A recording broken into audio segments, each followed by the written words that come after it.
And I mean, I'd love to go and check out Adam Under Silence as well, just to see what that route's all about.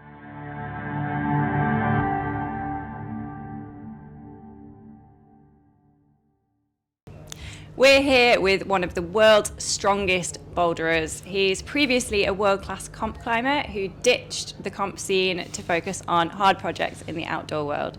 It's Will Bosi. So let's kick things off. How's Kendall Mountain Festival going for you so far?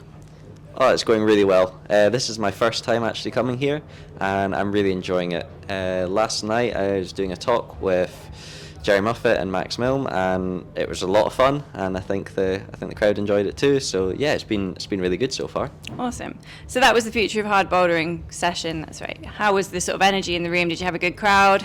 Yeah, I think so. I mean, it's one of those things. Whenever you've got Jerry on stage, I think it's always going to be good energy, and yeah, there's a lot of laughing and people get involved. A lot of questions at the end. I think. I mean, I'm hoping in a way it went pretty well, and yeah, I had a really good time. So just for anyone that wasn't in the room, can you just sort of summarize the kind of theme of that session and what sort of things did you chat about during that?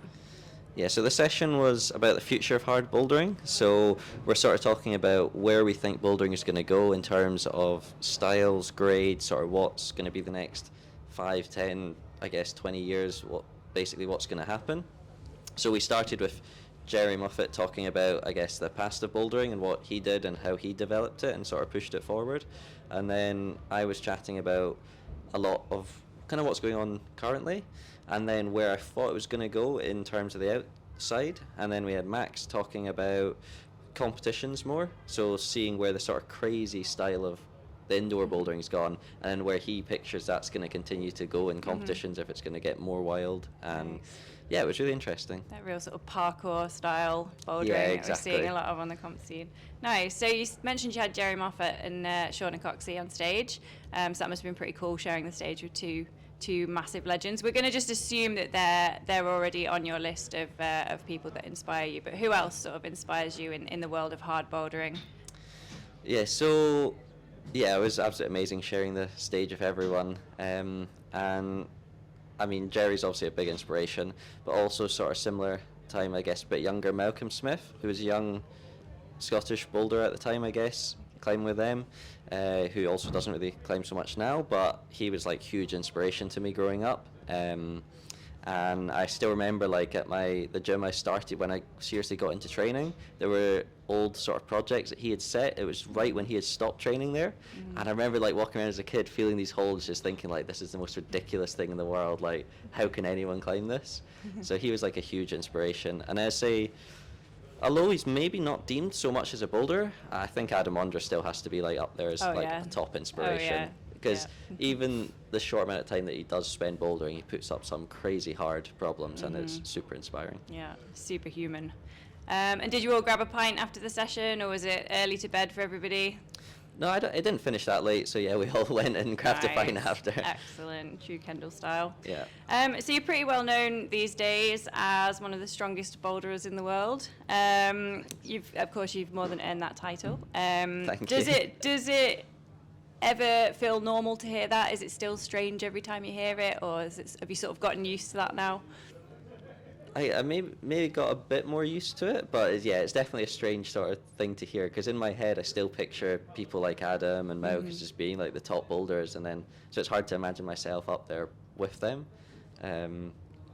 But I guess I've got a bit more used to it, and just I don't know, I'm mostly focused on getting strong and sight to try the next stuff. Yeah. Nice.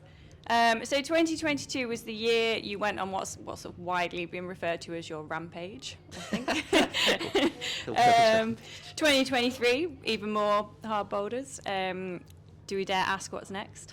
So yeah, next year I got a lot of exciting plans. The only thing I've started booking though is a trip out to America at the beginning of the year to go and try Sleepwalker, and then hopefully Return of the Sleepwalker, the low start, which was I think the second 9A boulder in the world, so 1 of 5, and would hopefully be my third if I can do it. And kind of like one of my main sort of goals is to try and repeat all 5 of them, and then look into the future of like establishing my own. Awesome. So yeah, hopefully that will go well, and if it does, then I'd try and go back if it's possible to try one of the others, which is also in America, Megatron. And I mean, I'd love to go and check out Adam Under Silence as well, just to see what that route's all about. Just have a look at it, you know. It just seems so ridiculous. It. So yeah, that would be fun to check out. Nice, awesome. So what are you particularly looking forward to for the rest of the festival? What's on your schedule? Not much more on my schedule, so just hanging out with people, I think, and having a good time. Yeah, get some good food, some good beers. Yeah, awesome. Definitely would have liked the weather to be a bit better to get outside bouldering a bit as well, but unfortunately I don't think that's going to happen this year. Which takes me nicely to my final question, because I've got to ask you, as a Lakelander myself, and because we are in the lakes, what's your favourite place to climb in this neck of the woods? Ooh, that is a good question.